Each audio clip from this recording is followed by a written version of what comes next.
یہ سوال جناب حافظ غلام دستگیر صاحب جو حوصلوں سے تشریف لائے ان کا ہے. جناب السلام علیکم. تشریف حضور ان کا سوال ہے. پہلے بھی میں شاید آپ سے مل چکا ہوں. اچھا، آپ اپنی شکل سے آشنا لگ رہے ہیں جیسے پہلے ہی میں آپ کو واقف ہوں. شکریہ. تشریف رکھیں.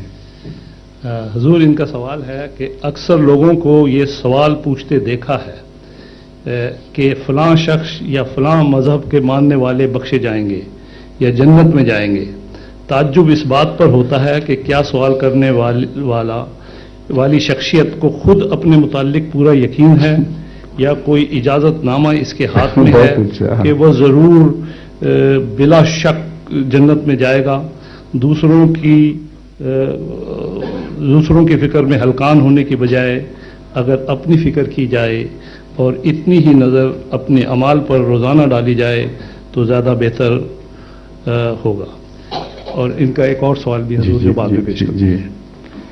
آپ نے بالکل بجا فرمایا ہے. یہ فتویٰ دینے والے کہ فلاں جنت میں جائے گا اور فلاں جہنم میں جائے گا، اس فتوے کے مجاز ہی نہیں ہے. اگر مجاز ہو تو پھر خدائی کا دعویٰ ہے. یہ صرف وہ مجاز ہے جو آسمان کا خدا ہے، اور یہ باتیں محض لغو ہیں. ایسے لوگوں کو اور ایسے علماء کو زیادہ سے زیادہ یہ کہنے کا حق ہے کہ ہم نے جو قرآنی تعلیم سمجھی ہے اس کی روح سے اگر کوئی یہ بات نہیں کرتا تو ہم سمجھتے ہیں کہ وہ یہ نہیں کہہ سکتے کہ جہنم میں جائے گا. ہم سمجھتے ہیں کہ ہو سکتا ہے وہ جہنم میں جائے، مگر مالک کا کام ہے. جس کو کہ نہیں جائے گا وہ کبھی نہیں جائے گا. جزاک اللہ. شکریہ. جی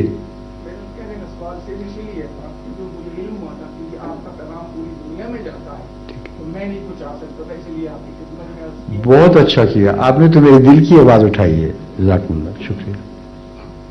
تبھی بھی آپ مانوس لگ رہے تھے. آپ کی روح مانوس ہے. پہلے میرے محترم سے جنہوں نے مجھے دعوت دی ہے، یہ خانی صاحب نے جی یہ کہہ رہا تھا کہ مجھے اپنے آپ کو پاکستان میں مسلمان کہتے ہوئے یہاں کہتے ہوئے شرم آتی ہے کہ میرا تعلق اس ملک سے ہے کہ جس میں مسلمانی نام کو ہے، مسلمان نہیں. جزاک اللہ. شکریہ. حضور ان کا